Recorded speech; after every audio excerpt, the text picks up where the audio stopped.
Right, hello everyone, Shane's Gains here. So I just want to talk about more Plates More Dates video. Posted it a while ago, like 5 months ago or so, about bulking. So I watched the video first of all, and then I thought to myself, I don't know how many people are even going to be in this position, this extreme level of bulking, which you can talk about. So I'll just let the video start, and then we'll talk about it. Like a 2,000 calorie meal, I slam the meat fast. That's like another 1,300 calories of just garbage, and then go lie down because I can't even fucking function. What's up, guys? Derek, morePlatesMoreDates.com. Today we're going to be talking about my worst dirty bulk of all time, and was it worth it for what actual permanent tissue I gained out of it. So obviously, so first of all, dirty bulk has like loads of different definitions, right? It's not a strict diet plan like keto or anything like that.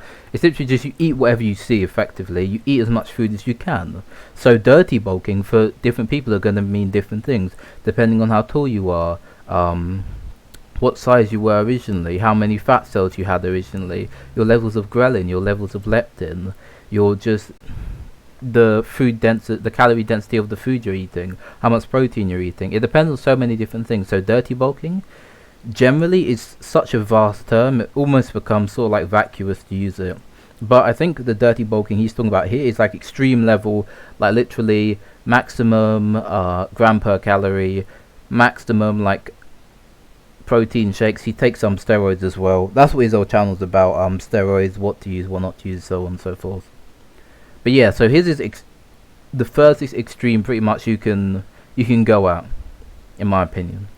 see, there's like different camps. There's people who think that, the dirty bulk and just aggressively gaining as much as you can. While it may not be the healthiest route, it's believed to yield more contractile tissue at the end of the day after you peel the fat off. And so dirty bulking, it can be healthy if you eat a lot of like leafy greens and stuff like that, right? Or you don't even have to eat a lot. I think unless you go extreme and then you just dirty bulk and you literally eat all like fast food or whatever, then yeah, I guess it would be bad. But you can dirty bulk. Well, in my opinion, you can how I see it is dirty bulking is just sheer amount of calories you're eating. So if you would eat like 10,000 calories, that would be a dirty bulk. It doesn't matter if it's like 10,000 calories of like of processed food or like or like vegetables or whatever it would be. That would be like an extremely dirty bulk because you're eating so many calories. I think how he's seeing it is a dirty bulk would be like, oh, you're going out to fast food restaurants every day, you're ordering KFC, McDonald's, whatever it may be, every day. And I think our difference in definition there is probably going to come up later, but I think the dirty bulk, how he's saying it, is never practical. It's never practical, nor is it. Of course, it's not going to be healthy because if you just eat fast food all the time with no vegetables, like or vegetables, fruit, whatever it may be, you're not going to get any vitamins from that. It's vitamin deficient. A lot of people. This is how a lot of people get fat. Actually, get like really fat to like extreme morbid obese levels. Is they'll eat so much food, so much nutrient lacking food with literally no nutrients in it, that eventually their body will come to the point where it's like, okay, so I'm eating food, but I'm not getting any nutrients, therefore I should eat more food until I get nutrients. And then that turns off leptin, which is a satiety hormone, which makes you feel full effectively, and then ghrelin sort of takes over, makes you feel more hungry, and then they eat more, and then they get to the extreme levels. And then there's the other camp of individuals who think that lean bulking up, slow and steady, is the way to go, and because once you have to peel off the fat, then it's less of a, you won't have to drive down your calories and rev the cardio up so much and, really kill yourself to get that fat off and potentially make yourself catabolic and lose that muscle to begin with, in which it would become a double-edged sword and you would have made more progress if you just lean bulked. So that's always going to be a problem, right? So whenever you bulk up, you're always going to have to cut off that fat, assuming you're competing or you want to get rid of the fat. You're always going to have to cut it off, but often it's not that bad from what I've experienced, right? So last time I had to cut real low down. I had to cut down. So right now I'm like 80 something. I had to cut on my max. I was like 90, 94 or something, 93, something like that. Near enough 100. I had to cut down to like 74 for my competition. When I was 74, like now I can rep out 100 pretty much. Whereas before that I like couldn't do 90. I was doing 90 at competition, and the only way I got past is because I don't know, the judge. I'm sure the judges were looking the wrong way when I hit that bench, because there was no way I should have got that bench. I practically bounced it. I practically done like a little trampoline off my chest. So I bounced it, went up, and then I bounced it again, and then I paused it. So what I do, I bounced it, it went up, I paused it, and then I bounced it again. And then the judge was just like, yeah, sure, that'll do. And then I got it, thankfully. So I couldn't even bench 90 back then when I was 74. But I would still say generally, if you don't have to cut down that extreme, because I had to cut down quick, right? Because of my competition was coming up. If you don't have to do that, would say you can normally keep the strength and keep the size in like 9 out of 10 cases. So there's like two camps of individuals, and where I stand, you know, I've done the dirty bulks, I've done the lean bulks, I've done the everything in between. And honestly, I think the ideal place, it depends on you and your own, you know, glucose tolerance and insulin resistance levels. And because some people just can't tolerate like huge amounts of food at high levels of body fat. They just get to a point where their insulin sensitivity is so shit that they would be better off going the lean bulk approach. And then there's some people who seem to just maintain like optimal biomarkers and just physiologic functions regardless of how, even when they're getting super soft, they don't, and pounding carbs, they have like no issues really. So, or at least it's significantly less than, you know, some other guy who, you know, has tons of issues. So at the end of the day, it's a bit individual dependent, and I think the answer sort of lies somewhere in the middle. But with that being said, I've done the dirtiest of dirty bulks, like eating everything in sight. And honestly, like looking back on it, my blood pressure was high. I would be in the middle of class at university and just like get a nosebleed and have to go to the washroom because the fucking D-ball Deca was spiking my blood pressure so much. Okay, so here's what I was speaking about at the beginning of the video, how this isn't really relatable to like large amounts of people. Most people, when they're bulking, aren't bulking so hard that they're going to get a nosebleed. Most people, their leptin will shoot in and be like, hey, we're full, that's enough for today. Well, it's not really because of the bulking, it's because of the D-bol and stuff. So D-bol is a steroid for anybody who doesn't know. So the D-bol was spiking his blood pressure, causing him to have nosebleeds, right? Same thing was happening when he was squatting, but we'll talk about that later. If you're bulking and you're on steroids, there's obviously going to be some like weird niche effects, nosebleeds, whatever it may be, like weird random cramps, whatever the side effects are. But like to the average person bulking, I don't think it would affect them that much. I know that this channel is directed heavily towards people who do take steroids or who are interested in taking steroids. That's fair enough. But still, I think even to those people, even they potentially wouldn't be bulking to such an extent where they would be having nosebleeds just randomly in their classes or whatever. Walking around with like 160 over fucking 110 blood pressure, which is just insane. That was like my worst cycle ever. The combination of test Deca D-bol and eating like a complete moron, that was like the biggest recipe for disaster for blood pressure, as well as just looking horrendous. And that's where I got this iconic and amazing photo of my face at completely blown up. And believe it or not, this weight was only like 20 pounds more than what I weigh right now, but it was like so much fat and water that it just looked absolutely disgusting. It was like my face was eating my own face. Like that's how rough it was. And I was literally having family members tell me I'm fat. I was having people comment that I'm way too fat, and I would just keep saying it's fine, I'm bulking, I know what I'm doing. And I did lean out eventually, but was it conducive to gaining more muscle than I otherwise would have gained doing a leaner approach? No, it was terrible. It was like the worst thing I could have done. I feel like there's a lot of stuff which goes into the experience which he's talking about here, right? So it wasn't just the bulking, it was his cycle being messed up. It was the first time he was doing that. A cycle is like cycling different steroids, by the way. So it's the first time he's doing that cycle. It's like all these different things coming in together, and then it leads to that, right? I don't think it's inherently the dirty bulking here which is a problem, you know. I wasn't accounting for estrogen control, even looking at my blood pressure. I'd literally get a nosebleed like 5. He did get his blood work done, which is something I didn't mention, which is really, really good. If you're bulking, or if you're trying out any new diet, like I done it when I went on keto, like however long ago. I'm not on keto anymore anyway. By the way, if anybody's If anybody's wondering about that, I got off it because I just wanted to bulk harder, effectively. But yeah, just get your blood work done. It's always good. Like, there's no disadvantage, especially if you're in the UK. It's free, so might as well just get it done. Unless you're like scared of needles or whatever. 5 times a day. I'd be in the middle of like a squat and like my nose would start bleeding.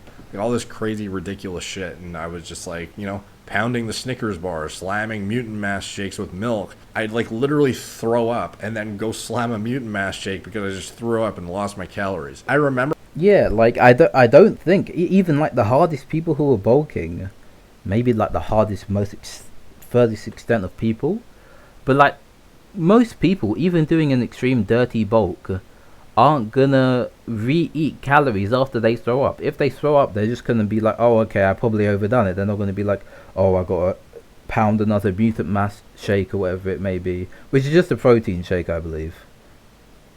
Yeah, I don't know.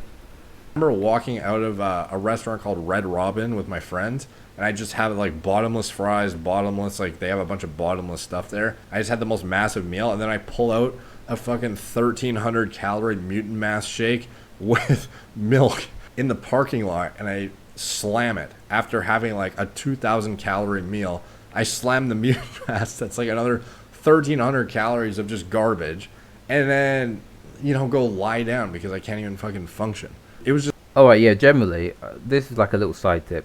If you're going to do something like that, which I guess is fine because you didn't like throw up or anything, like, I've gone to the extent where I just bulk so hard, I just have to lie down, right? It was pretty common for me, back a while ago. But if you do that, one strong tip, do it at home. Don't do it when you're out anywhere. Only do it when you're at home, because if something goes wrong, then you're stuck pretty much wherever you are. Always do it at home if you're doing this sort of extreme level of bulking. If you're going to eat especially, I don't know how many calories this must have been, probably like 2k calories in one sitting. If you're going to try and do something like that, do it at home. You should just drink it at home. Just like the worst of the worst kind of stuff that somebody who's completely uneducated would do. And honestly, I think it was pretty common back then. No one really talked about how to do things. But when you're when you're young too, and you don't even, it's not like there was that many good sources of information. And on top of that, you just don't really have I don't know. It was just like a different time. There wasn't people on YouTube talking about like stupid shit that you should avoid. So anyways, I just did like the classic what somebody thinks they should do who has absolutely no idea what they're doing, which is eat as much food as possible because the scale going up equals good, and just trying to gain as much weight as I possibly can. I think I gained. So generally, if you're bulking, here's another tip. You want to measure your circumferences, right? You want to measure the circumference of your legs, your chest and shoulders, technically, I guess. Or you could just do your chest by itself, but I normally do chest and shoulders. Your biceps and your calves, potentially, along with your hips and your waist, right? You want to measure all of those, and then if you're bulking well, your hips and waist circumference shouldn't go up that much. However, the circumference of your biceps, your chest and your legs should go up more, right? If that's the case, then you're bulking correctly. If you just find your waist is going up and your stomach is just extending effectively, then you're probably not bulking correctly, or you're probably full. I would suggest doing this in the morning. Like literally 70 pounds or something during that bulk, and it was just 80% of it was shit weight, at least, if not more. And it was a terrible idea. That's a pretty extreme amount of weight just to lose, I guess you could say, just to be like worthless weight, which is kind of crazy. Normally it doesn't happen. Normally it's a solid like 60-40 split, potentially 60 being it varies. It can be like normally the widest variances I've heard is 70% lean to the smallest being like well, I guess would be him, 20% lean mass added, that is, by the way.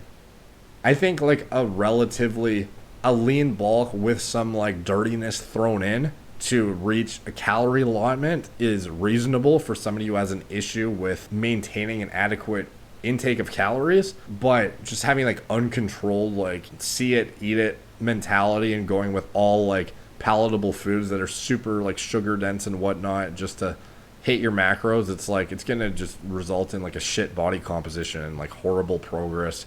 And at the end of the day, it wasn't even almost about calories in versus calories out. It was just food quality was so bad. So it's not even like the dirty bulk is. I don't think the dirty bulk would be as bad if the food quality was on point, because at least muscle growth would be optimized and supported. Even though you're packing on way too much fat still for it to be optimal, in my opinion, at least you would get the most out of your cycle in terms of gaining actual contractile tissue as opposed to just gaining.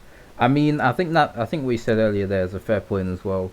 It's more about the quality of calories which you eat than just like the sheer amount of calories which you eat. The facilitation of it's more protein than calories, obviously, but the facilitation of muscle growth isn't just down to protein. It's down to other variables as well, right? It could be down to as much as mood, what kind of mood the food you're eating puts you in, right? Muscle synthesis and myofibrillar, the growth of both of myofibrillar tissue and the increase of sarcoplasmic fluid, which is what makes your muscles grow. Myofibrillar tissue is what's called contractile tissue for the most part. So the increase of these two are facilitated mainly by protein, but also by various amounts of hormones, right? That's why like testosterone isn't just like mega protein, right? It's a facilitator for muscle growth. It's a hormone which facilitates muscle growth. And we look at other ones like what's it called? I think it's mTOR. mTOR is pretty good for muscle growth facilitation as well. All these different stuff facilitate muscle growth. I've even seen herbal remedies such as ashwagandha increase muscle growth. There's so many different things. It's not just down to protein. It's down to many different things. Like a subpar amount and an excessive amount of fat. So I don't think the dirty bulk really has a place nowadays. I think there are smarter ways to go about it. And even if you don't go the, like slow and steady bulk route, which I don't think is necessarily something you can do as an enhanced athlete, no pun intended. But if you're enhanced, I don't think, trying to spread out and go as lean as possible long term is not really the best approach either, because you have limited sporadic time frames to gain as much muscle as possible during an off season, and then you have a cutting phase for your contest preps, and then you should have an allotted time at least like once a year where you try and clean out and really like fix your biomarkers and fix your blood work and fix everything that's wrong with you. So trying to stay on a cycle for like the problem with that people don't talk about when they talk about lean bulk versus dirty bulk is they don't comment on the fact that if you're natural, perhaps lean bulking versus dirty bulking, there's more of an argument. But if you're on gear and you're blasting a super physiological dosage, you're exposing your body to that amount of drug for a longer period of time if you're going the super conservative lean bulk route. So it's almost like perhaps you might gain a bit more fat. Yeah, so normally when you're on gear, you don't want to be on gear for a very long time. You want to cycle it, obviously. That's what he's talking about, is cycling. So if you want to cycle it, you want everything to be optimized. You want to be bulking as hard as you can. You want to be going to the gym as hard as you can. And when you're resting, when it's your deload week, or maybe deload month if you're enhanced, because you may need that for your joints, or deload like a couple of weeks. You're off gear, you cycle off, and then you're pretty much you're resting, you're relaxing, you're recuperating, or stuff like that. Making sure your joints are good, making sure your bones are healthy, making sure your blood works on where it should be, and all stuff like that. So yeah, I would agree with that. Going a bit dirtier route in terms of, and when I say dirty, I just mean a bit of like a heavier surplus rather than like a very minor one. Sure, you might gain a bit more fat, but you might support additional muscle growth that you would otherwise not get at the lower calorie amount where you're like barely, like 100, 200 calories over maintenance. And the problem with it is if you do the slow and steady approach, if you're on gear, you can't just stay on a blast for 12 months straight and just gain slow and, lean the entire time, because you should have a limited time frame for packing on as much muscle as you can, rather than you don't want to be on a fucking gram of test for 2 years straight because you want to go slow and steady and gain 1 lean pound a month. Like, that's not the way to go about it, in my opinion. So at the end of the day, like, 12 pounds lean in a year is a fucking shit ton, but it's still, in my opinion, to actually get that net gain of 10 pounds of lean tissue a year, which I think is a very lofty but well thought out goal for somebody who's actually enhanced and is going. So he just talks about the same thing for the rest of this video effectively, right? So to everybody who watched, thank you for watching. Subscribe if you want to subscribe, like if you want to like, comment if you got something to say or have a question, and I'll see you in the next video, which will hopefully be tomorrow. Alright, bye.